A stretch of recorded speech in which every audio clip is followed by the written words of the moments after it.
What? 2 Carbuncle Chronicles in a row? Yeah, why not? Did you miss us? Because we're doing a seasonal event primer on the Carbuncle Chronicle.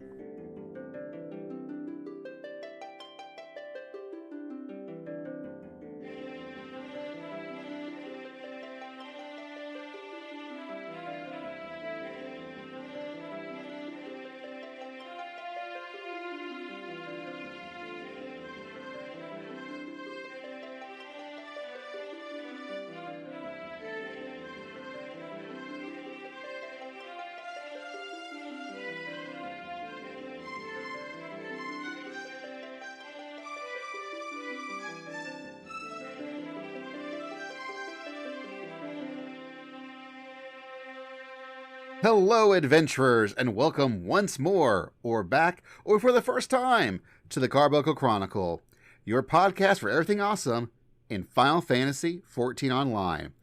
I'm Basil. I play a Lalafell named 4K Raiske, who is, by and large, a summoner.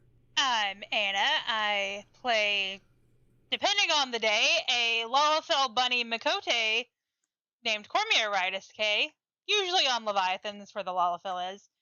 And I bane, dancer, bard, whatever I feel like that day. And I'm Douglas, and I play Umie de la Lune, who is a beautiful blonde bunny boy. And right now I'm maining Reaper, but I have traditionally mained White Mage and Black Mage.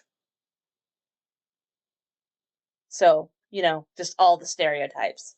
So yeah, the cadence that we normally shoot for is just like an awesome cast, and a Carbuncle Chronicle, and then like another awesome cast, then maybe another Carbuncle Chronicle, and then but we're switching things up because we realized that we're in the perfect spot to do a seasonal event primer, where Final Fantasy XIV has a lot of seasonal events. It happens throughout the year, but we're right where we are in the middle of December. We have Starlight Celebration that immediately, as we turn over to the new year, switches over to Heavensturn. So now is a very good time to actually just have like a good old general episode about all the seasonal events that you can do throughout the year in Final Fantasy XIV. Yeah, there's so many events that happen in 14.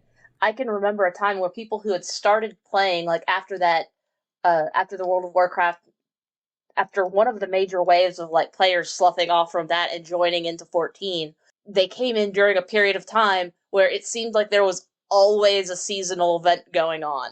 And it confused them when we got to the point of the year where there wasn't a lot going on. Well, if you remember, that happened to us. We started in April of 2014, and we were like, why are there eggs everywhere? Oh, that did. Yeah, that did and happen. we did not make it to level 15 in time to finish that event because we was like the day or two left. Yeah, I was racing to try to do it. Yeah. And I was so tired. I did make it to 15. I did get to participate in that very first Easter event, but not by much.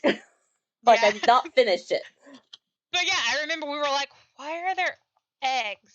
Like, what is this? And I think one of y'all found out, oh, there's an event going on. Right. Well, I also remember I thought that the Pa-Paya theme was a theme that the cat girls in Ul'dah danced to. Because that was what the seasonal event theme is Pa-Paya. And when I originally started the game, I didn't understand what classes and jobs were really, because you start off as your general profession or whatever. For some it would be Arcanist, but I didn't understand that. So I started as Thaumaturge, wanting to eventually become a summoner, but no, Thaumaturge rolls into Black Mage. I also started as Thaumaturge. I also started as a Thaumaturge, thinking that was the one that sounded the most healy to me. I was wrong, but But that is why I chose it, because it wasn't too clear at the time. I think they have revised that language. But that said, while talk about events and things, as we're recording this, it's December 18th, 2022. If you're listening as we get this episode out, which will hopefully be pretty soon after today, there are a couple of things that are happening right now. The first is the Moogle Treasure Trove, the Hunt for Creation, where you can do, older content for Moogle Tombstones, which you can use for things, and that's going on until the drop of patch 6.3, which is probably January 10th. We'll know for sure this Friday, but we're pretty sure. It's a good Moogle Tombstone event to go for, because if nothing else, you can get the Falcon mount, which was only previously available like during a previous Moogle Tombstone event, or if you had subbed during the beginnings of Stormblood. Yeah, this is the only way to get that mount now. Like, there's other things that you get, like the Namazu Neckerchief, which, if you want that, cool. I'm not the biggest fan of the accessories being like the big item, but that tends to be what they do. There are, of course, different mounts and orchestrations. Like, for example, the big 50 Tombstone ones are the Ancient City and Heartless. And I know that when I was looking on Leviathan last night, they're still going for about 1 million gil a piece. Yeah, there are a couple of those I don't even have. Like, I think there's just such rare drops from older dungeons that they've added after the fact. The other couple of things that are pretty good is the Ishgardian half-barding, because you have to do a crazy fate train in Heaven's War to actually get. Something else I don't have. I have that barding already, and I would really recommend, if we lived in a different day and age, I really would recommend doing that crazy fate train, but I don't think there are a lot of people who still do that anymore, so it can be hard to get a group together to actually get that done. But it's really it's an example of very good storytelling through the fate system, which the game doesn't have a lot of examples of that. So I think you should still do the crazy fate train, but also at the same time I understand not being able to. Yeah, I would like to go back and do it one day just for the achievement, if anything. I don't really know how I missed it. I know Basil, he was really gung-ho about the fates, and I remember him doing it. Yeah, so you were really anti-fate. You were really anti-fate at the time. I blamed the Zeta weapons. And I said, hey, let's go to this zone and let's just do all the fates there. And that was my idea of a good time. And you were like, no, that's awful. And I'm not sure you were wrong. Like, but it was like, it's one of the few zones that has like a really good story buried in the fate. And I say one of the few zones, but actually, Stormblood had a couple of really good stories if you paid attention to the fates. You're right. There are just such good stories that you don't realize, like, either in side quests or fates. Like, you just have to go find them, and they're such, like, diamonds in the rough type things. Mm-hmm. Well, even in the most recent expansion, I definitely remember there being some pretty good like fate stories in the zone of where there's different like engineers and things, and there's some former bad guy like people hanging out with traditionally good character people, and they're interacting with each other, and so they're going from place to place trying to figure something out. And as long as you hang around those fates and you listen to them talk before and afterwards as they're appearing, there's a neat little storyline as you're leading you around. Yeah, that one is really neat. There's another really neat one like that in the Rainbow Fairyland that was out for last expansion.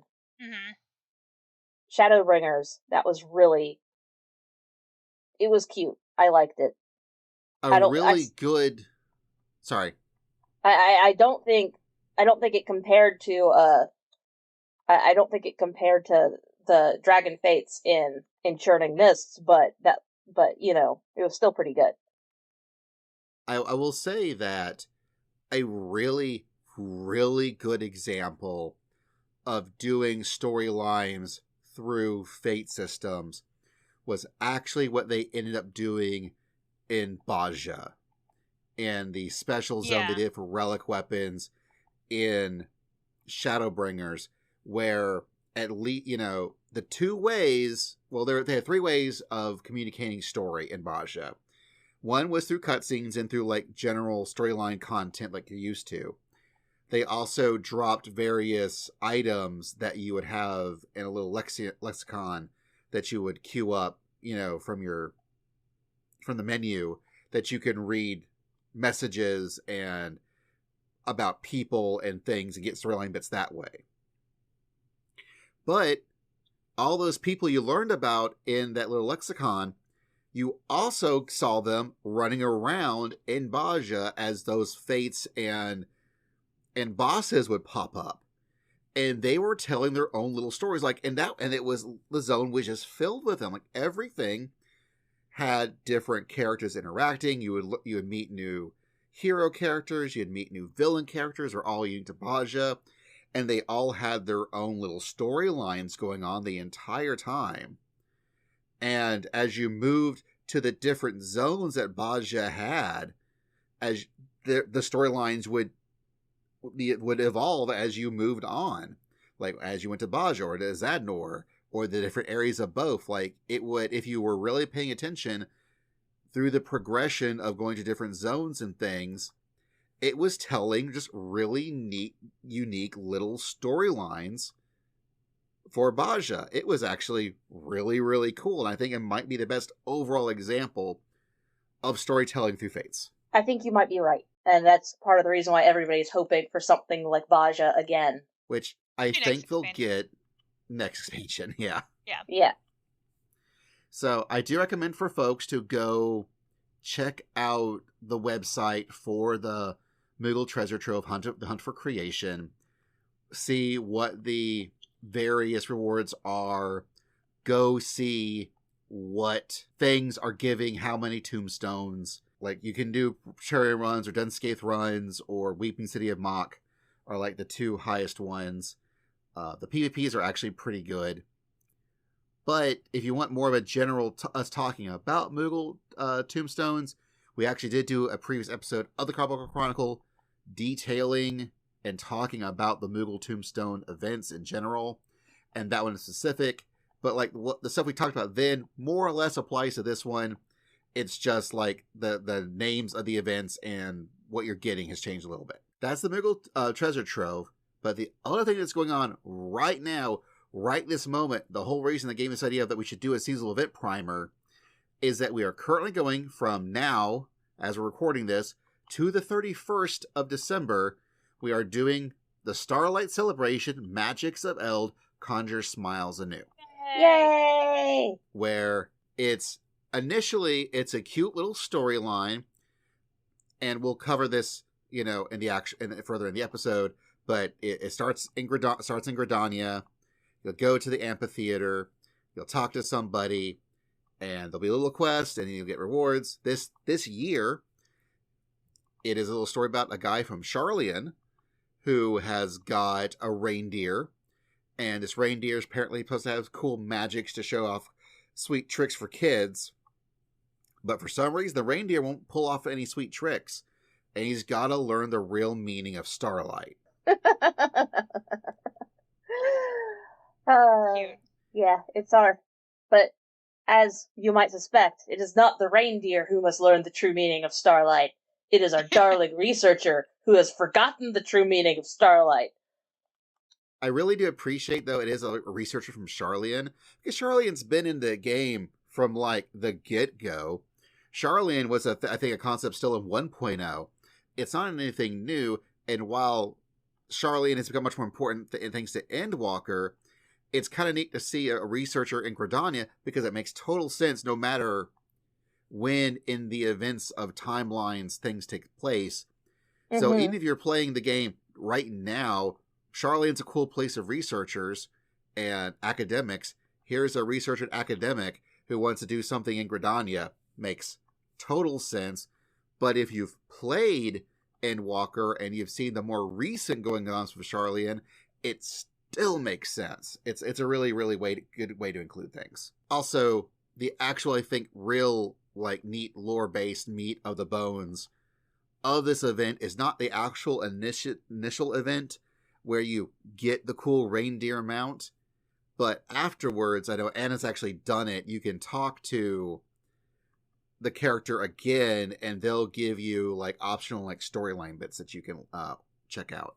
Yeah, and this is what I had mentioned this earlier, and we were saving it for the episode. So when I made a character last night on the Dynamis data center, and so I'm only level 23, but I can do the event.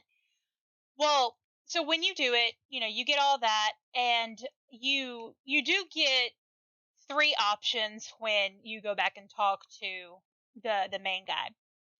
And I think I don't remember exactly who you speak with, like Mother Mione, who is the main person you talk to if you start in Gridania. You speak with one of the guild I think the leather worker guild head, and there's 2 the botany and carpentry guild heads.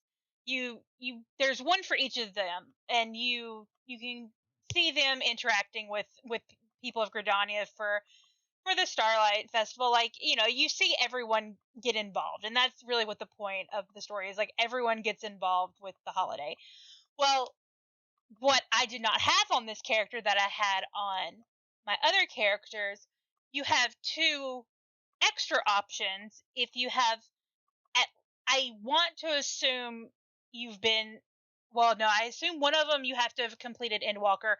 One of them you must have completed probably Heavensward, because one of them you get to interact with Amaric, who is from Heavensward, and another, like, little Easter egg with him that I've discovered on Twitter from, I cannot remember her name. I know she runs Atai Kuji, which is a great website if you want to buy Japanese products and you don't live in Japan. But she was talking, when you do the Amaric one, you actually get extra dialogue if you did a previous Starlight event where we had, like, dreams and people would show up in your dreams. And there was one where Amaric showed up and he mentions, like, he's wearing red, and he mentions, blue's my favorite color. And he says that again in this one, and he's like, I feel like we've had this conversation before. So it alludes to that if you've done that Starlight event. And then the other one has a Manaline and Sicard. So yeah, this is all throwing me for a loop, because I just logged on, and, like, for those of you who don't know, Pokemon, like, new Pokemon has come out. It has consumed my brain. I haven't had a lot of time for 14, but I logged on today to do the 14 event so that I could know what I was talking about. And I was like, oh, that was surprisingly short. Like, I did it on 2 different characters in the span of an hour. So 30 minutes each character. It was not difficult. I think 30 minutes, maybe overstating it too. Like, I probably was fooling around and doing other stuff in those 30 minutes. But yeah, just go back and talk to the researcher, and you can do those little cutscenes, and they're just cute little, just extra things you get to do. Yeah, that's good to know. And sometimes the seasonal events, don't have a lot to them. I remember one time there was a Valentine's Day event where you talk to a person, you talk to another person, and then you go back and talk to the main person, and you get it. And that was I think it was a blow kiss emote. It was like the Dota mode, where literally, like, it was like 3 paragraphs of talking and then you got it. Like, it was literally blink and you miss it event. I was really surprised. You got the dote. But then you got the dote emote, and you could just, like, dote on everybody. I feel like that was a time that maybe, like, a natural disaster had happened in Japan, or something major had happened where they did not have time to do a whole lot, and they were like, look, we got to get you something. So here you go. Right. And that does happen. Like, for example, I know one of the years, Little Ladies' Day and Valentine's Day actually ended up being the same event. Mm-hmm. Where it was just they did the event longer for both, and the rewards were kind of merged rewards because something had happened where they just didn't have the time. I think it was during the pandemic. Do both. I mean, shoot, technically we've had we had 2 All Saints Wakes because of the pandemic, and trying to get Endwalker this out. This year we have actually had 2. We had All Saint Wake in January, and then we had it again in October. So, things happen. But let's go ahead and get started with our seasonal lit primer, starting with Heavensturn. Starts January 1st, pretty much every time. And it'll go on till about the 14th or the 18th. Depends when they decide to end things. Usually, I'm assuming it's more based off when the first starts and the week ends or whatever, because usually these things end on like a Friday or a Thursday or something.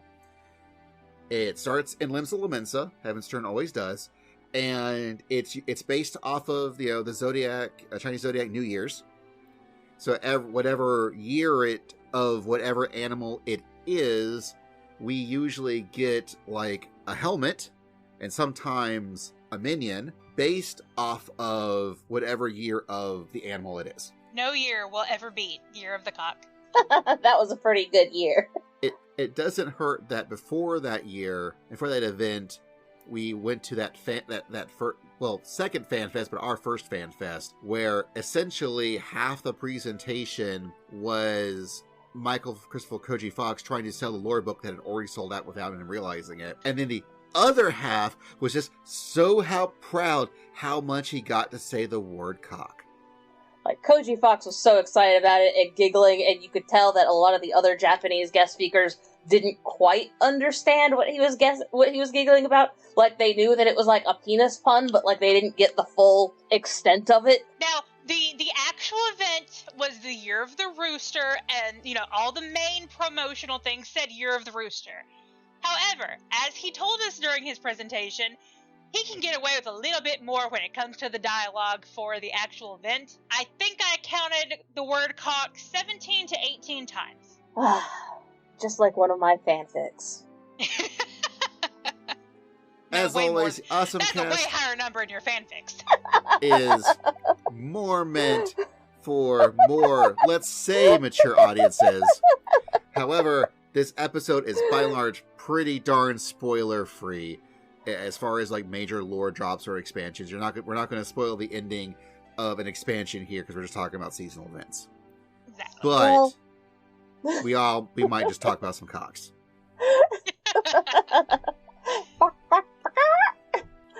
Oh, chickens. Okay, so have we come full circle yet? Like, how many years has Final Fantasy XIV existed? Has it been 12 yet? No, this will be, because I don't know if they did one in 2014, because the game officially launched in 2013, or A Realm Reborn did. So The first Heavensturn was in 2014. Okay, so we did miss that one. Yeah, I knew there was one that we had missed from when we started playing, but So no, I wasn't sure if we had come full circle yet. not yet. Well, it looks like I believe next year is Year of the Rabbit. Oh, hey, that's mine. As 2023 is Year of the Water Rabbit, so I'm expecting it to be rabbit themed. I hope it Oh will. gosh! Oh no! Not spoiling Endwalker, but Rabbit. But rabbit. It'll be someone from the Far East as an envoy to celebrate Heavensturn, and there should be some form of mochi pounding, and there'll be a couple of fates we can do, because usually it's that fate where they've got like the giant dudes, banging on the mochi and it creating ripple effects, and you gotta sort of get in there and do the fate before it knocks you back. You guys know that like eating mochi is traditional for New Year's, right? Yes. Emoji pounding is I know that's a huge traditional thing in Japan for New Year's. But I also realized we hadn't mentioned what you typically do for Heavensturn in 14, which is usually a fate that involves the mochi pounding. And they talk about it like through like the folks from the Far East because the silly, Westerners that are the people who live in Eorzea, aka us, don't don't know no better. They don't know that our version of mochi is like black eyed peas. And it is. It's basically the same principle. Hey folks, Basil here with an addendum about Heavensturn. As it turns out, we got the whole we got things somewhat right, but mostly wrong. We were right. It is about bunnies. Totally bunny. We're getting Usagi stuff. Sort of. Not really. We're going to see the Usagi Bugyo. But what we were incorrect was the fact they were going to get helms. As it turns out, I think we talked about how, like, there were some events that happened in 1.0. Things like how Starlight was a thing. They had the Moonfire, only it was like the Fire, or that has an actual name. You'll hear about when we talk about it. Anyways, Heavensturn was one of those events. And that was also Year of the Rabbit. So there is already a rabbit helm in the game. And in fact, when 2014 happened and ARR was back and they had a Heavensturn, they just went ahead and gave those folks fresh new Usagi helmets as well. Now, we didn't play until that following April, so we didn't know what Heavensturn was at the time. And even though I looked back and researched previous events, somehow the fact that the Usagi helmet was already around completely missed me. So anyways, if you want that, it's the Mog Station. Right as of this recording, it's probably on sale for like $2, but normally it's like $4. So, I believe. If I'm wrong, well, I'm not recording another addendum to this addendum, so hopefully I'm right. Anyways, what are we getting this Heavensturn? Well, we're getting the rest of the outfit. So we're getting the Heavensturn Domaru, the Heavensturn Kote? How do you pronounce it? Anyways, the Heavensturn Hidate, and the Heavensturn Suneate. Also, a Heavensturn crane banner that you can use on your walls. Hopefully you get houses in the upcoming patches or apartments, or at least something. Anyways, so that's the things. You can totally check it out. The website for it is on the Lodestone. It's got a pretty cool image for it that you can use the wallpaper if you're so inclined. So that's exciting. It's lots and lots of sacred lots. Anyways, back to the episode. So yes, that's Heavensturn, as we then transition into Valentine's Day, or Valentine's Day? Valentine's Day. Valentine's Day, it happens every February. It's usually during the first half of the month.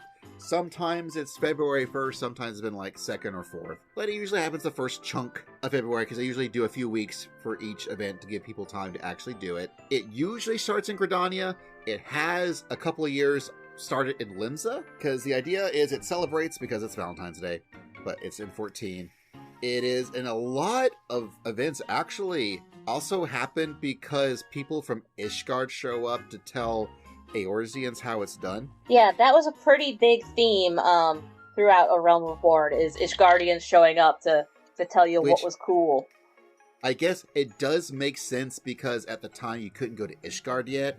And it was a while before we actually got to Heavensward. But, so, in this case, Lisette de Valentillon and her associates, they come to spread, adore and affection across Eorzea as they can, and cities will do stuff, and they'll usually involve, like, the Adventurers Guild, and there is, I think, something that's, like, Ishgardian tradition that they're bringing here to the rest of Eorzea, because technically Ishgard is part of Eorzea. But yeah, it's the very first one was about baking chocolates. Yep. Yeah, and so Lisette and I think Little Sister is also a character that has shown up. But yeah, it's very, very fun. It's always very, very cute.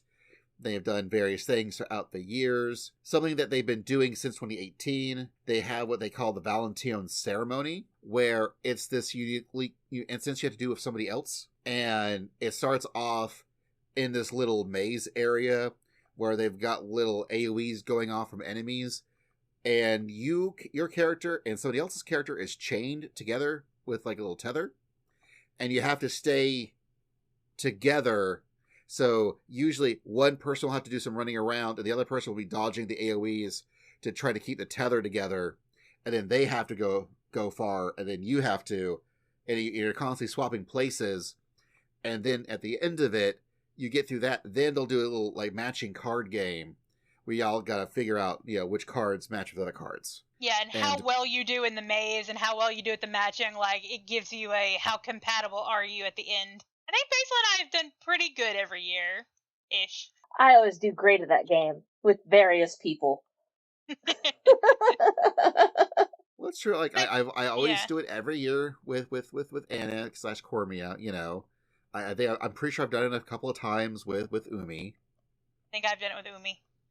Yeah, both of you have. We've it's all a sweet done it with life. Umi. The other thing that they've Umi's just the Eorzean bicycle for our group, aren't I? We said you're what, the hardest raid in the game? Yeah. Hardest raid in the game. Most epic mount. Can neither confirm nor deny. Anyways, so we've also had like fortune tellers who they'll do the whole like how compatible you are, but like it's like it's randomly generated.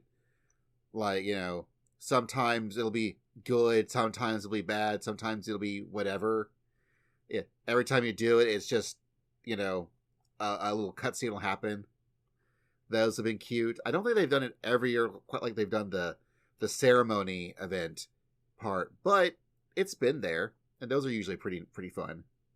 I remember they did the card game first, and then like the ceremony event came, but the ceremony has then come back every year because people had so much fun with it, whereas the matching card game only came back every now and then.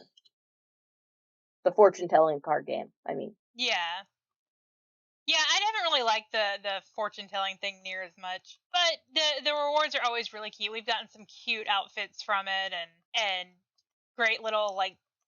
I really like one of the house furnishings we've gotten was the like flame thing that's outside that has like hearts and pink flames. Oh yeah, that's been and we good. also did get I think the best one though had to have been the chairs, because it was one year you got there was two mounts, and they were both these it was like a giant like heart pink like chair, and each mount was like one half of it, and it had a wing that would like come out, and you could fly with it, and you could sit next to someone that had like the left or the right one out, and it would make the full chair. That was also the year we got the heart-shaped bed, which has been used in many. The heart-shaped bed was the best item ever given out. Can't that actually have like 3 people on it versus 2? I think so, yeah. Yes. It's intense. Yeah, we got some pretty good screenshots out of that bed. I think that was the 2016 one. Good times, good times. And after that was the Dota mode. Yeah. So, Valentine's Day, usually one you want to participate in. Mm-hmm. Even if it's not actually all that complex. Right. Yeah, Heavensturn, again, you'll always get a different helm, and sometimes we've also gotten a cute minion out of it. That now tends to be a pretty often thing. But yeah, Valentine's Day has always had good stuff. And then one of my favorite ones comes right after that, which is Little Ladies Day. If you know the truth, that glamour is the true end game. You're wrong, fishing is the true end game, but glamour is the end game that persists even while the fishing end game starts to take place. And in order to complete the glamour end game, you need to participate in Little Ladies Day. Whatever is going on in Little Ladies Day has traditionally the most fashionable items that people will swear by. I agree. I really love the Songbird outfit, and then this past year we got the crown, and the crown, I use it in almost all of my glams. The Songbird outfit is not only good, like that outfit is good. The outfit that you got that's I have two different outfits that both came from Little Ladies Day that are like they're Chinese inspired traditional Japanese garb. Yes, I forgot about those. Those are very cute too. And I love those. And of course, like the peach blossom accessories all come from Little Ladies Day. So whatever is going on in Little Ladies Day, those items are going to be highly coveted by the fashion police.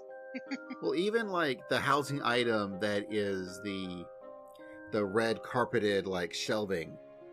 Mm-hmm. Oh, I You have know, that like, in for example, my and use plushie that cafe. in your plush cafe. Put all the plushies on because it's based off the Japanese holiday Hinamatsuri, and it's also the counterpart to the Doll Festival event from Final Fantasy XI, apparently.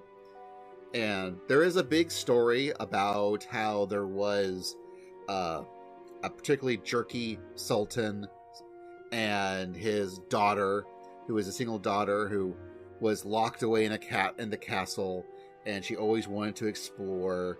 And there's this whole little storyline about that you learn about in the game. But the whole concept is that every year around this time in Ul'dah, it is the time for all little ladies get to be the sultanas. They get to be a princess. Yay! I know that this is the connection, but I always made some sort of association between this day and Little Boys' Day, or Children's Day, which is part of Golden Week. Because Oh, okay. isn't Golden Week also happening around about this time? Golden Week was in the summer. Yeah, that's April. That's end of April into May. Oh, okay. And this is a little bit earlier March-ish. than that. Yeah. But that is why we get the platform, the shelving with the red carpet, is because that is a straight up like Hinamatsuri thing. I say this is the event where we get the 14 idol group, the Songbirds, and everyone they were around for what a 2 or 3 years, and then one year they were sort of written out, like they went off and did their own thing, and everybody's been very sad ever since. You know that you can still spot them a lot of the times in Yeah. during other events. Yeah, I've seen them, especially I know like during like the Gold Saucer event, and I've seen them before, and I like that. I noticed them hanging around the Halloween event, and I thought that was pretty cool. I would absolutely love to see these songbirds come back. It doesn't have to be with Ladies' Day. They're since they're Uldah's like premier idol group, they can be wherever. In any event. They can be in all of the events, for all I'm concerned. But they're great, and they did have there was like 2 or 3 year thing where every year they kept building on the songbirds, and then they realized they needed to introduce other characters to do their thing. They didn't want it just to be like the songbird event, and so I do get why they wanted to focus on other things. But I really like the songbirds, and I would love for them to get more screen time. Then after Little Ladies' Day is the greatest song ever written. Pa-Paya, Pa-Paya, Pa-Paya. Hatching Tide. Yes. So we've already gone on a little bit about Hatching Tide, and our relationship with it. It takes place in April. Looking through the various events, it has been sometimes been early in April, or the middle of April, or the last half of April. It's always in April. I'm assuming it's probably more timed to whenever Easter happens, and that always happens on different times throughout March and April. But it's always in April. I think we should time it to my birthday. Is when I think we should time it. Usually is around then. Yeah. Hatching Tide's always pretty cute. I mean, that's the event we got the Fabergé egg mount. So that one was amazing. I feel like this event really ranges in both in how much there is to do and whether so some years there's a lot to do during this event. That first year where we weren't even level 15, I only hit 15 on the very last day, and I only did a little bit of it. I didn't really have time to figure it out. There was a lot to do that year. It was really complicated carrying eggs from one place to another. But there's been other years where it's just there's a fate you have to go participate in. That's it. But the things that you get from it have also really ranged from the stupidest helmet in the game all the way to one of the cooler mounts in the game. It's really hit or miss and really uneven, but I think that's how it should be.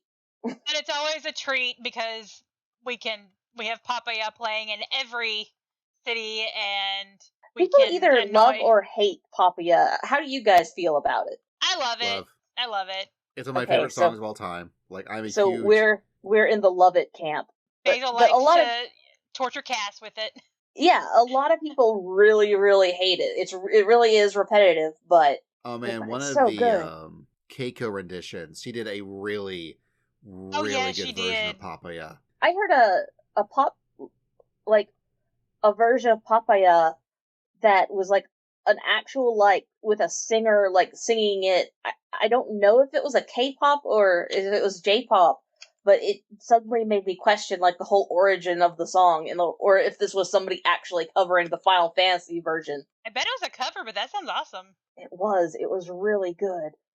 I'll have to look into that. But I did want to point out that the big character in this event has always been the same one, which is Geely. She's this little Makote girl, but Makote lady. The concept is that, 15 centuries pass, the 6th Umbral era was initiated by a big old flood. And the folks that were saved, there was a band of heroes known as the 12 Archons who saved the world. And the idea is that Geely, she gets dreams from the 12 Archons that are all always seems like egg related. So if she's going to save the world again, like the 12 Archons of Eld, you gotta do egg stuff. Yeah, it's all about the eggs, man. All about the eggs. That's Hatching Tide. Is Geely shows up and goes, okay, I had this dream. And the Archon said, we gotta do this thing with the eggs. And sometimes we'll have, like, those cute little Spriggans. The Spriggans will get involved. And other things happen. But usually it's always eggs. And it's always so... Again, it's just like this event. It's something always usually extremely goofy. It sometimes ends up being something really cool. And other times it's really dumb. Sometimes it's really cool. And it's also really dumb. But that's Hatching Tide. It sounds perfect to me for an event that is supposed to celebrate a chaos deity. Yeah, I can see that. Yeah. Next event is celebrating Cold Hard Cash. Which I feel like this event came about because there was such a lull between Hatching Tide and Moonfire Fair. Yeah, you guys have written this in as a seasonal event. Is this a seasonal event? Like, I thought they just made sort of now. like... It is now.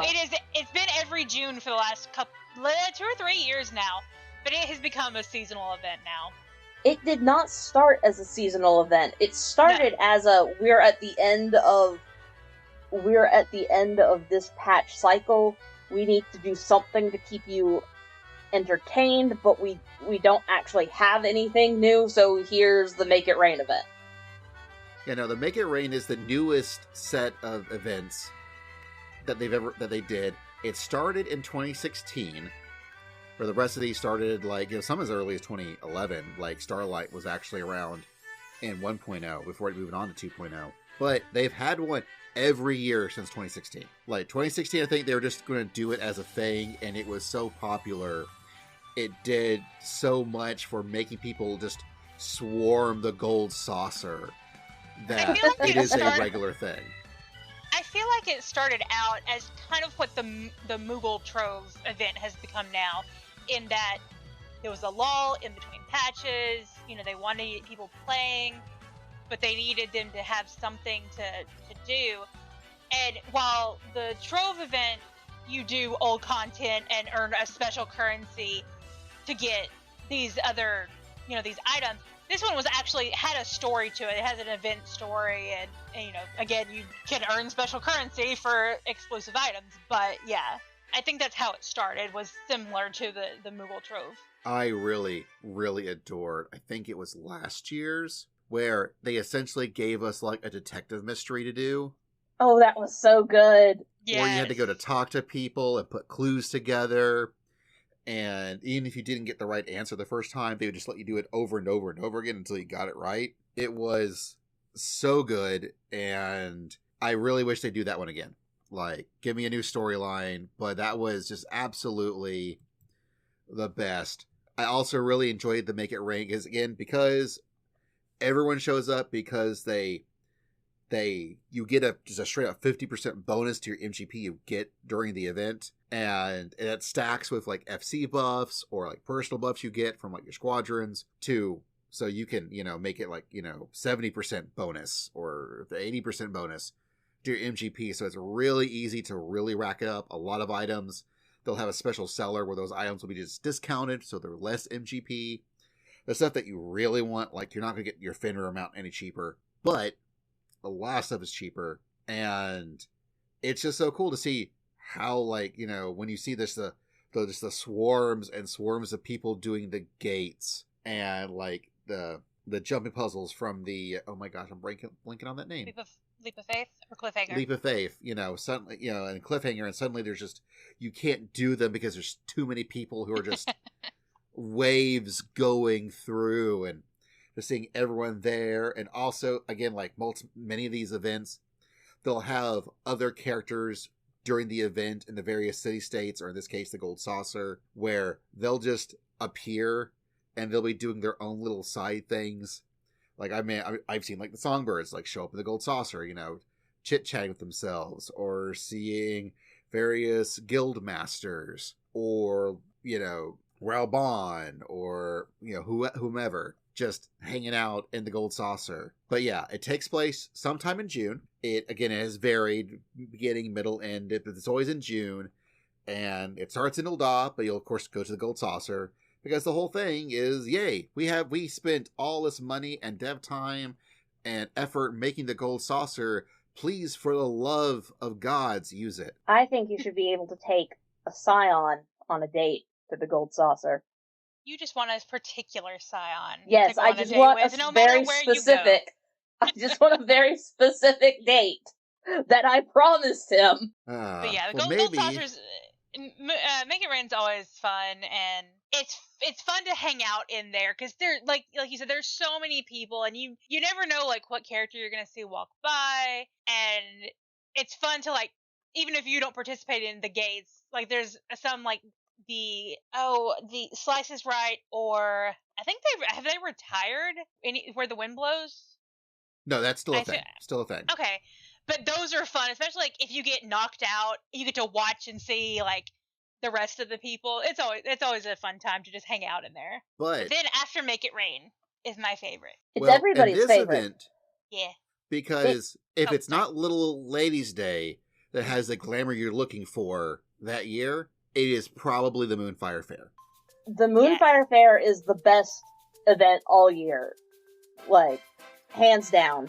Every year, it is the best event of the year. And it always is, whether they're giving you, like, a Power Ranger outfit or a bikini. Yes. Like, or Power Rangers poses. Like, what I found crazy when I was doing the initial research for this episode, because I didn't realize, because we didn't play at the time, but this is one of those events that happened in 1.0, but it even had a different name. It was called the Firefall Fair. And the storyline, like a lot of these, for example, Hatching Tired is based off these events that happened centuries before, or the Ishgardian thing and Bounteons.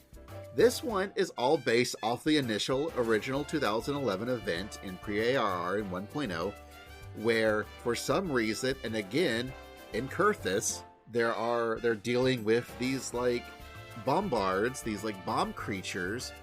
And so these people go to save the world from all these fire-creating creatures, and they host this Firefall Fair for people to fight off these terrible bombards, so that way they can give you their quote fireproof gear as a reward for fending off all these bombs. And the fireproof gear was more swimsuits. Yeah, they're actually the same swimsuits you got as like legacy rewards, like the Cascader like vouchers. Yeah. For those swimsuits, those were actually originally the original event items you got in this first Firefall Fair, which they then later renamed for ARR and now the Moonfire Fair, which I think is a better name.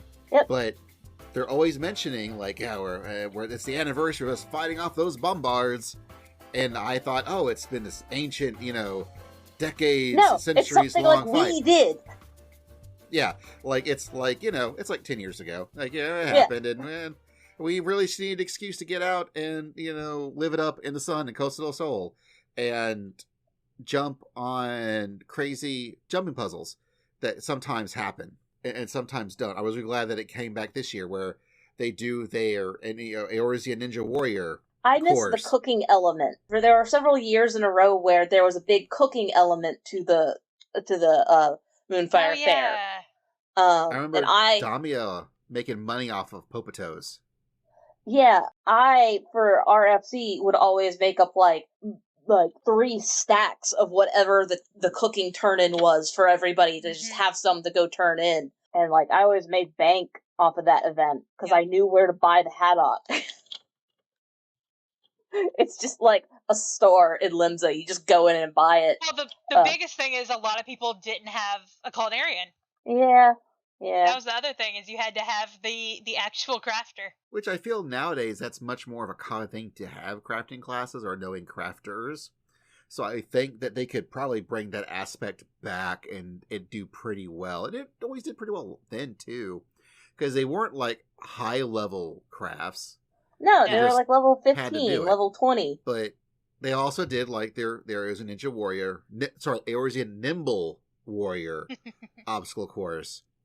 And I really enjoyed the concept of, we're bringing Hildebrand back. So we also bring back Nashu. Nashu makes bombs, so we commissioned her to make all the bombs fall on the obstacle course this year. I really, really, really enjoyed.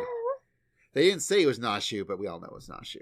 We all know it's Nashu. But again, you usually get a cool swimsuit every year, and it's always fun to see what the swimsuit looks like. Now it's whether or not they'll show up on a billboard first. Oh gosh. Yeah, that happened this year. This was a year, man. That was this year. And it's also sort of based off the Obon Festival, which is a traditional Japanese summer festival. That's pretty cool. But the other thing that the Moonfire Fair also feels especially special, and I agree, this is the greatest time in the summer to be playing 14 because it either is at the same time or immediately leads into the Rising. Yeah, it and the Moonfire Fair and the Rising are very similar with Starlight and Heavensturn in that as soon as one ends, the other one's happening. And I think it was around this time was when the Make It Rain event happened, and then pretty early on after all, the Moonfire and the Rising happened one after the other. Was around that same time that WoW Exodus happened, and so they were all sort of this, piling in, and they also had so much to do because they were all starting from scratch, and they had the entire game up through Shadowbringers to play, and so they were drowning in content. But the Rising, which actually is a replacement event, it was originally called Foundation Day in the 1.0 times, which was commemorating the original release of 1.0 and the founding of the Grand Companies. Whereas the Rising is celebrating the fact that 1.0 sucked, so Yoshi-p and the team threw a moon at us and raised the land with Bahamut, and so now it's remembering, oh man, that calamity happened. Yeah. That calamity sure did happen. And that's why it kind of makes sense that the Moonfire Fair rolls into the Rising. Because those Moonfire Fair, we're celebrating that time that we all fought off all those bombs. That was such a fun time. Oh yeah, but then the moon crashed on us, and we somehow survived. The moon crashed on us, but then turned into a giant dragon, as it was falling, and then that also crashed, but also cast Mega Flare. Good thing Louis Swa did the Louis Swa thing. But anyway, so yeah, the Rising, we're all not dead. It's great. Oh man, that is also one of my favorite events, because that one, that's something that we were all sort of here for. Even if you didn't play 1.0, if you started, if you played Realm Reborn, that's something that that story, and so it's really cool to see how people remember it. And one of my favorites was when they recreated it in the face that we did. It's they turned Ul'dah into how it was during the ending of 1.0, and you had to go and fight through the fates and sort of experience how it was. And that's always fun, but my absolute favorite part of that is always the very final cutscene you get is you always have your sort of yearly one-on-one meeting with Yoshi-p. And sort of, is it a dream or is it not? And that one's always my favorite. The best was the year that we sort of went into the 14 equivalent of the dev room. Yeah, And I really like that. I wish we could like experience that again. And that was the year he got in trouble because he pretty much said, "Hey, you're getting Red Mage," but that was way before Red Mage was even sort of announced to us. And well, he essentially said, "Wouldn't it be cool to have like Red Mage or maybe even Blue Mage?" And everyone's like, "Oh man, Yoshi-p said the word Red Mage. Let's go, Red Mage, Red Mage." And his dev team went, "Why did you say the words Red Mage? Why? Never do that again." Why? They all want it now. Why did you actually say it's a possibility that maybe one day we could have other kinds of magic like Red Mage or something? And now you said it, and now people want it, so now we have to make it. We had other ideas, but no, throw that in the garbage, because now we're making Red Mage now. I hope you're happy, boss." He was. Yeah, but yeah, that was a great one. Like that was just so neat. And like I said, I enjoy my yearly talk with Yoshi-p. Where he's like, "Man, thanks for buying this game, y'all. It's thanks really for sticking with us." appreciated." Yeah, thanks for buying this game. I really appreciate it, and we all really appreciate it. And it's just good on you for a good financial purchase playing Final Fantasy XIV. Really, really good idea. You should do that more often. See you next year. I guess, well, it's not technically tied to Heavensturn itself.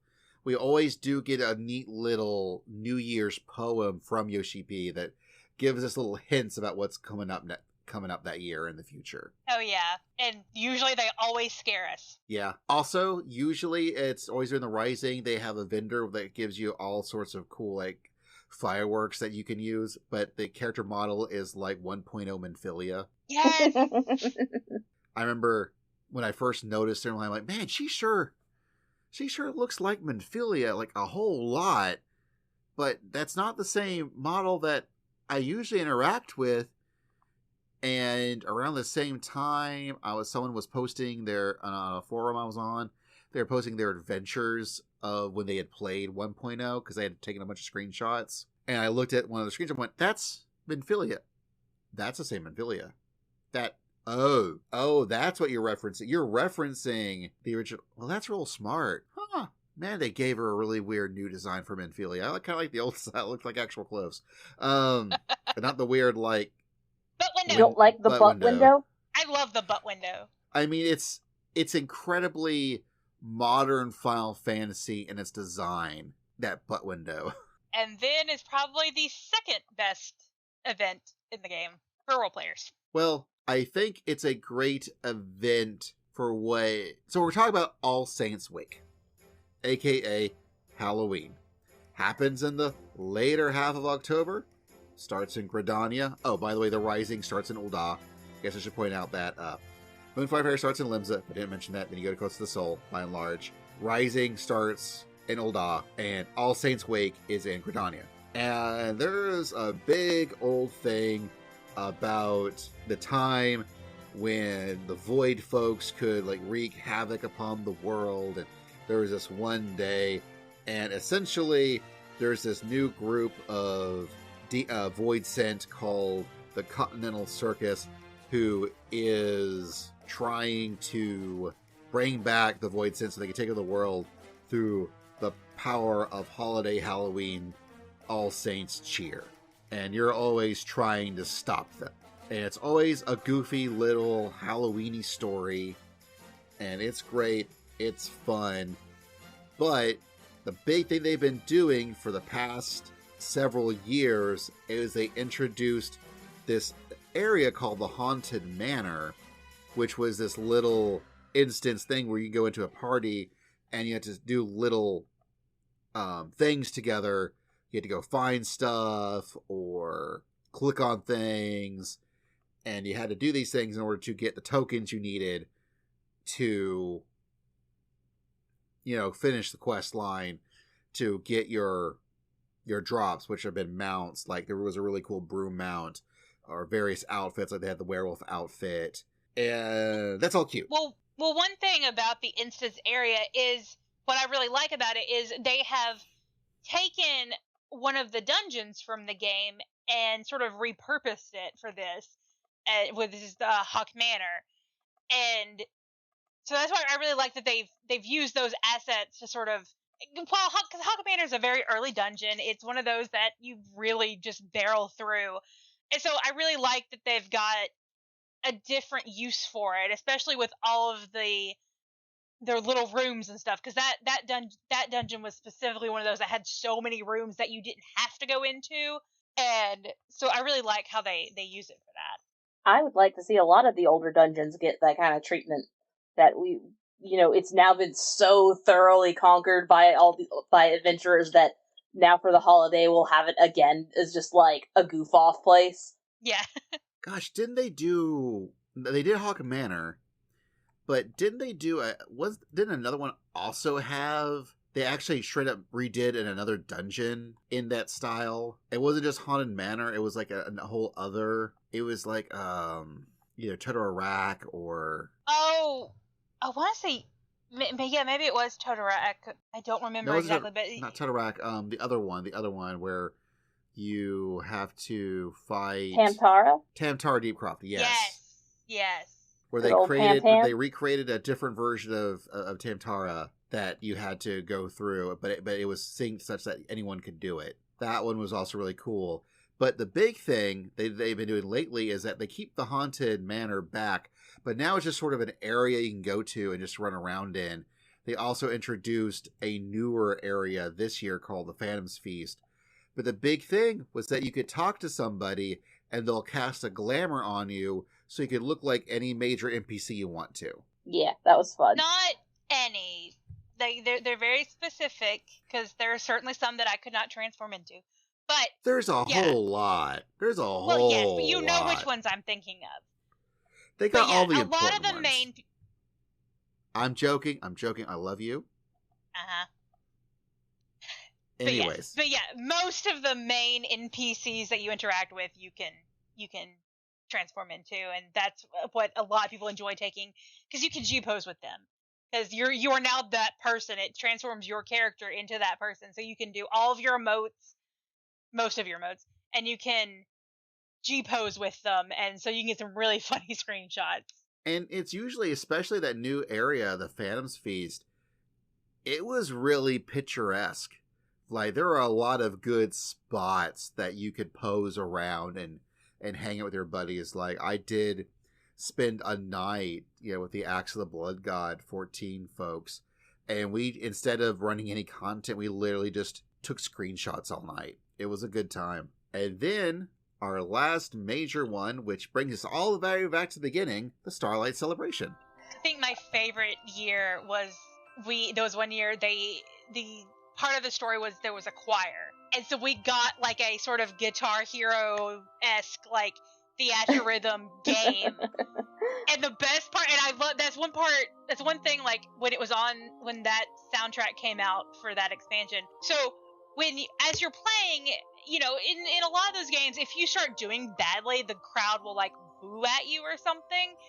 Well, in this one, if you did badly, the choir sounded horrendous, and I loved it. And so I love the fact that when you bought the soundtrack, or if you buy the soundtracks, there is a good version of that song with you conducting the choirs, but there's also the bad version, and it was wonderful. I absolutely loved it. It was. Yeah, that was really cool. It was straight up like theatrhythm, Elite Beat Agents, like, it was a rhythm game that you could do, and I'm sure that Soken just must have had a ball creating the music and stuff for it, because they even brought it back a couple of times. But they've done a lot of really neat storyline bits. There was a bunch where you would run around in Greater Gridania. There was a couple you had to do that actually led you into Ul'dah, where you had to hang out like little sort of a kids like orphanage / like, it was like the little kids medical unit. Yeah. Like, it had its own little bespoke area you could go into, and they had their own little Starlight stories, like in Ul'dah.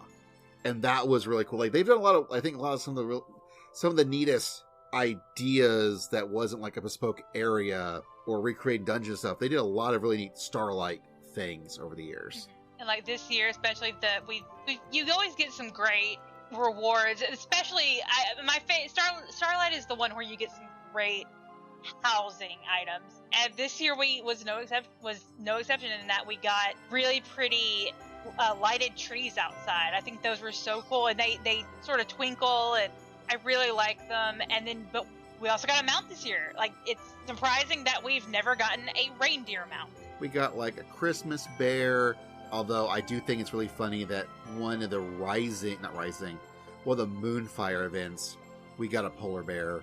Yeah. Because the polar bear could generate magic cold, and they had to keep stuff cold. So that's why we get a polar bear for our summer event. But we also got like a Santa like inspired.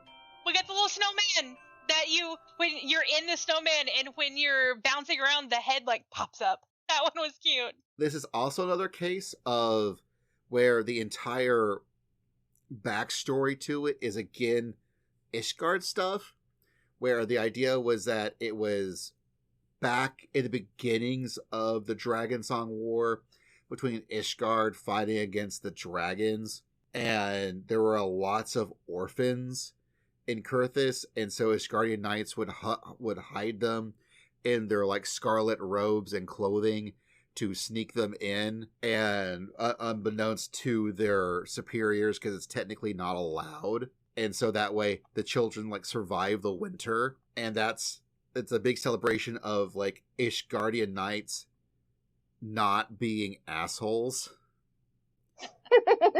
Which is so rare that really you have to celebrate it when it happens. I mean, yeah. Where like the captain of the knights should be referred to as the saint of Nemea, and then his other other knights, because again they were wearing these red jackets, they were saints, little helpers, and that's why everyone wears like red clothing for Starlight. It's not Santa or anything, it's the saint thing. But the most important thing is there is someone who now really lives up to the spirit of being the saint of Nemea, and that's Godbert Manderville. And he is the universe's one singular good billionaire, and that's how you know this is a fictional story. Aww. Yeah. God bless you, Godbert. I'm really glad he gets multiple events. You know, many times he shows up in the Make It Rain because he owns a gold saucer, and he's a saint of Nemea. It's not like the awesome secret lady who is also like the pumpkin-headed person, who we actually got her backstory this year in All Saints Wake. Mm-hmm. Yeah. Who is constantly doing stuff to stop like the Void Scent from actually doing what they want to do. But no, in Starlight, our Saint of Nemea is just Godbert because he's got tons of money, so he has no qualms of just spending on people without a care, because it's not like he can't live large if he wants to. Starlight's good times. I really, really like Starlight. Like, it's 14's like seasonal events. They are usually way cooler, way better than not. They are definitely a highlight of the game. They're nice little world and lore building. Yep. And they also have to be somewhat infuriating for the lore people, because it creates this weird dichotomy, this weird thing where, you know, on the one hand, we have this set storyline we're playing through, right? Mm-hmm. That takes place only for a certain period of time.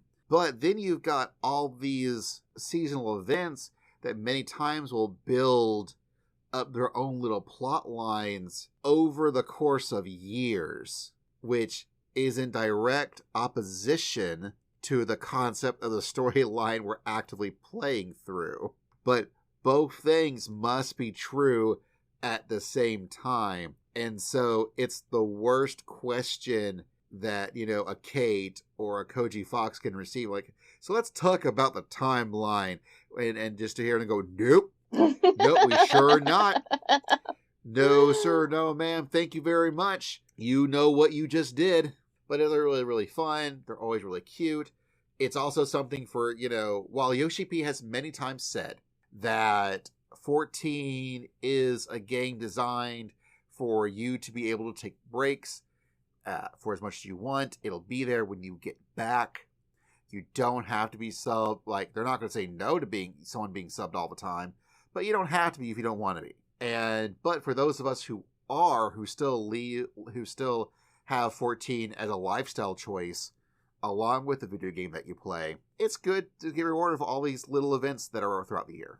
It should be noted that even if you do miss them, like there was, for a longest time, I was very sad that I had missed the first Little Ladies Day because there was a cute little minion attached to it. And and as someone that collects minions, I really wanted it. Well, I was really sad that I had missed out on it. So now they're very good in that the following year, like if you miss this year's Starlight Celebration and you didn't get the reindeer mount, next year when they release the next Starlight Celebration on the Final Fantasy XIV online shop, you'll be able to buy the mount or the minions or, whatever rewards were from the year before.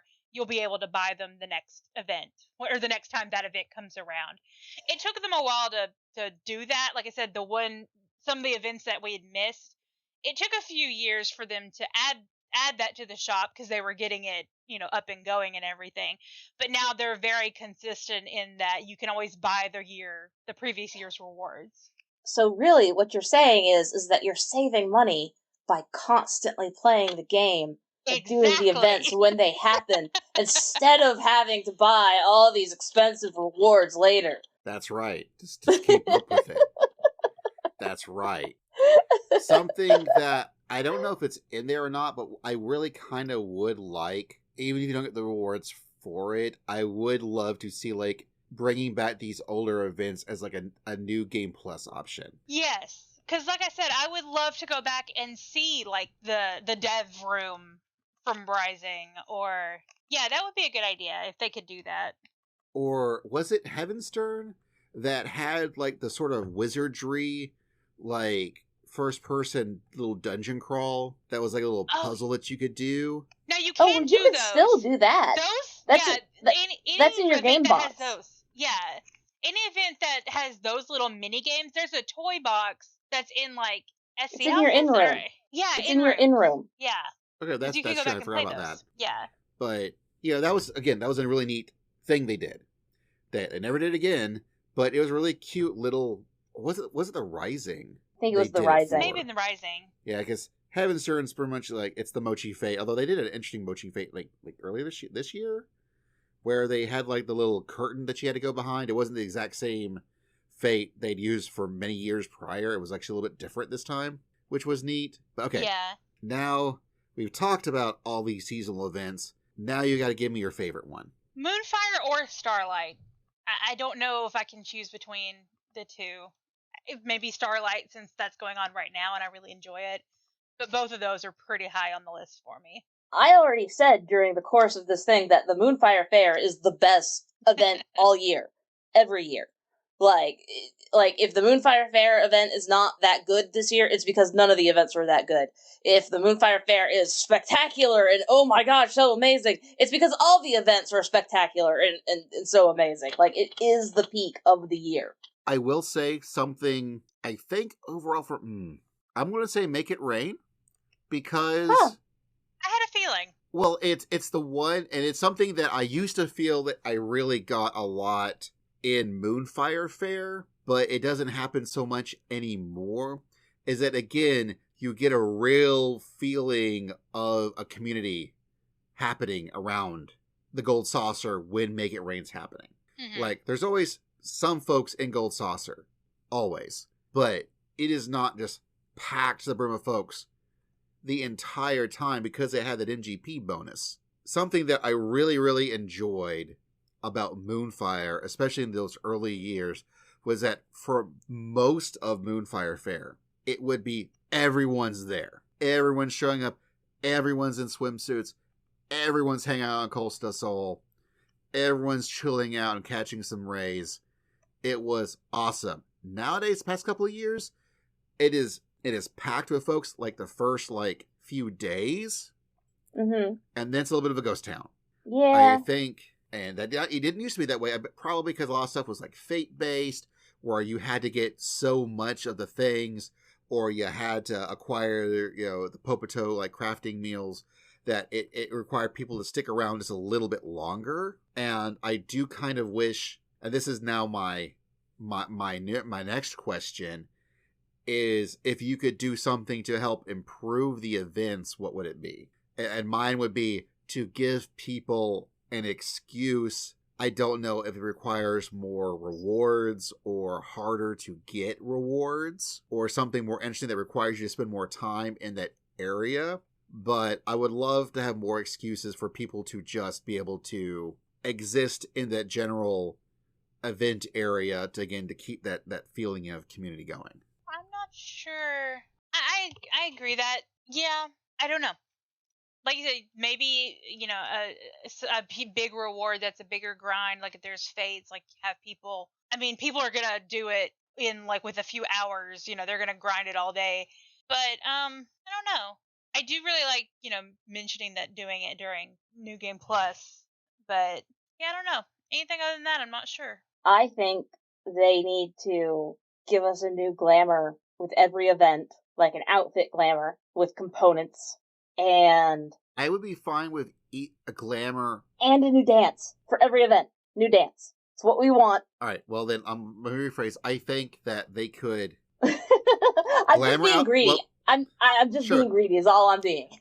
If I'm going to be greedy, but I'm not trying to be too greedy, like glam, mount, emote, dance. Give us 2. Like, if we're going to be greedy, give me 2. Like, maybe it's a glamour and a mount, or maybe a mount and an emote. I don't have to have all 4 or all 3, depending on how you want to look at it, because really, dance is just a different emote. But give us 2.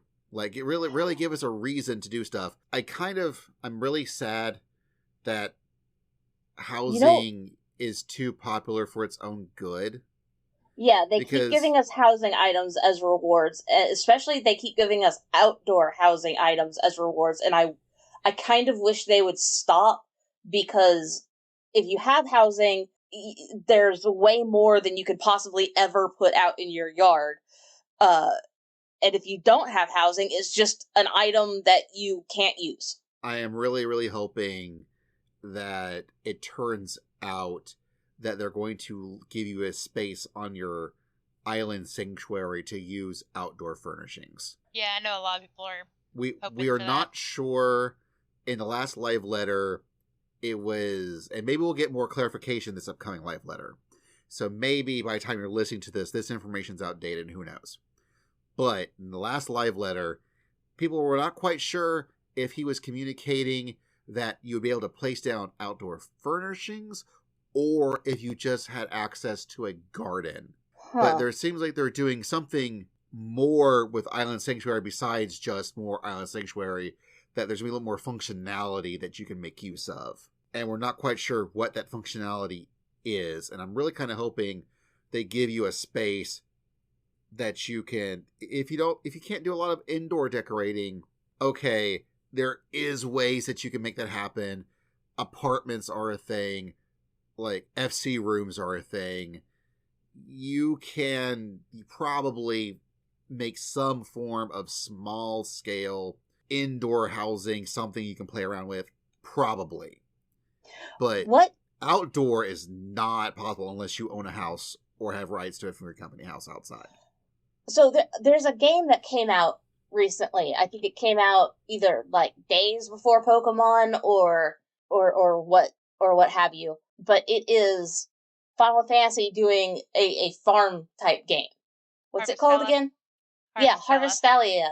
If someone would buy me a copy of Harvestalia, I will play it, and then I will tell you how it compares to Final Fantasy XIV Island Sanctuary, or Final Fantasy XIV Gardening, or Final Fantasy XIV Fishing and Gathering.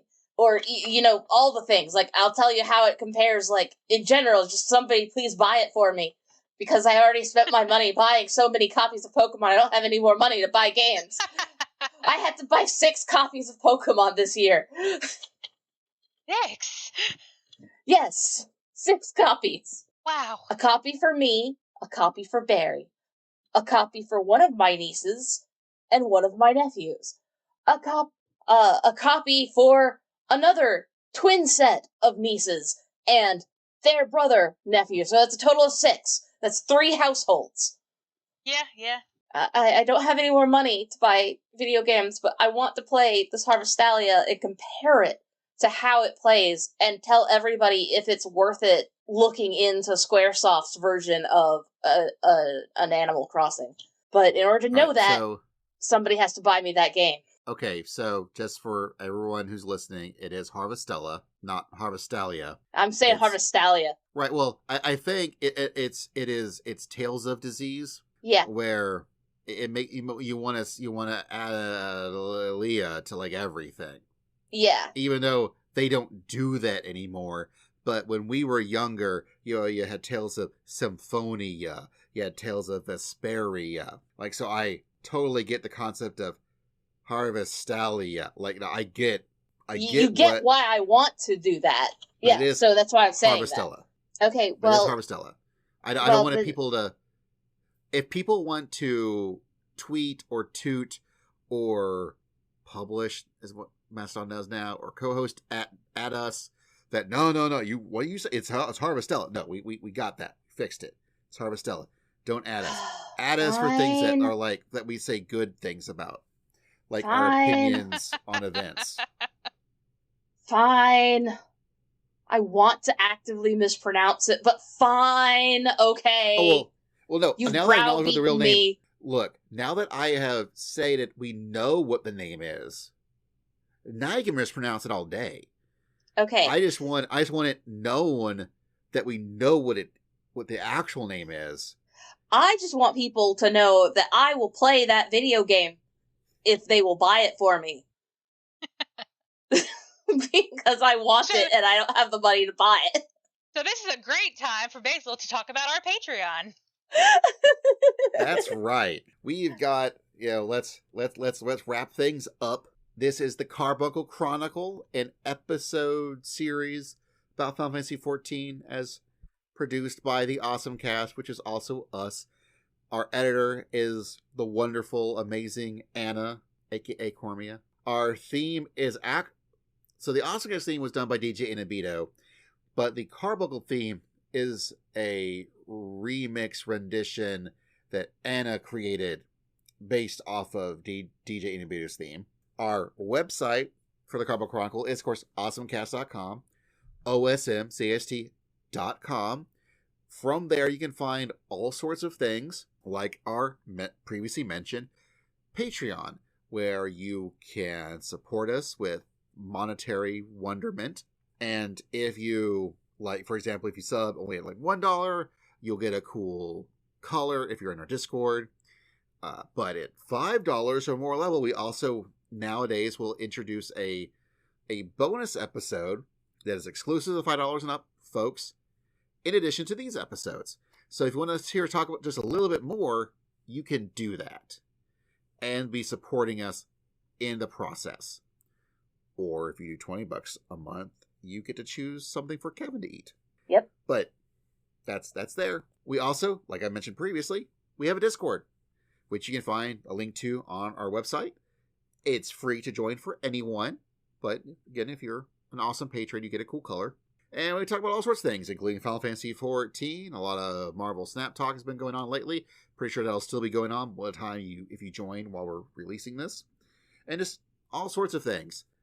Other ways that you can help the podcast is leaving us Apple Podcast reviews. That is, especially now being the Twitter being the Hellbird site that it currently is, one of the best ways for people to find out how this podcast exists, and it might be something people want to listen to, is if people leave Apple Podcast reviews. It straight up is one of the best ways that anyone can support us for free. just leave us a 5-star review. You can also leave 5-star reviews on Spotify if that's service you use. Apple Podcast reviews, you will need to leave some sort of text thing. You can comment about how great we pronounce words or have opinions about Final Fantasy XIV. Oh, on the Discord, I posted the correct and true list of Final Fantasy, so you should definitely join our Discord to see that, so that you can have the correct opinion. Or my list, which is also the correct opinion. Anyways. My list is more correct. Well, we're allowed to disagree on these things. No, we're not. So, Spotify, you can... Go on. Oh. Spotify? Spotify, 5-star reviews. Okay. Also, someone's salty that I had an even better joke listing that they should have done. You did! Oh my god, you did! You are so right! Like, you looked into my heart and soul, and you saw the correct answer, and yet my own brain circumvented me from knowing the true answer. And I'm very disappointed. It's impressive because you guys share a brain. Which is funny how similar, but yet how different our Final Fantasy lists are. Yeah. Well, I thought very meticulously so that I came out to the right bell curve. Like, it is not always my personal preference that I represented there. Like, I also factored in, like, other people's opinions, which is why I say is the correct and true opinion. If other ways you can get a hold of us to tell me your correct and true opinions, or Anna, like, on the very social websites, you can find my stuff at its basal time, whether it's Twitter or Mastodon, which I have. We actually do have an awesomecast.social, which is what we use for our Mastodon vanity URL, essentially. But you can find my stuff at its basal time at awesomecast.social. You can also find, I'm also on co-host and a variety of other things. Anna's also on things with under Angel Darkfire, and the middle A is missing in the dark part. And if you want to talk to Umi, well, we mentioned the Discord. So join that if you want to get hold of Umi. Umi is an international man of mystery. That's true. And finally, you can find me on Twitch. You can also find Anna on Twitch, but I am trying to do Twitch as more of a actual like thing. I recently made affiliate, so I'm been trying to push that more. I've been playing through all the Final Fantasy Pixel remasters as of this recording. I'm currently in the middle of 5. It's been a lot of fun. And you can find that, again, twitch.com/itsbasiltime. So, thank you to Cormia. Thank you to Umi for talking with me about all the awesome events that you can do seasonally in Final Fantasy XIV. But until next time, never, ever, ever forget that you always tank the Bone Dragon up north.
Hey, folks, what? 2 Carbuncle Chronicles in a row? Yeah, it happens. Did Yule miss us? Because we're doing seasonal events. Okay. I'm sorry, I didn't mean to. I had to sneeze, and it happened right in the middle of it. It's okay. We now have a stinger. It's fine.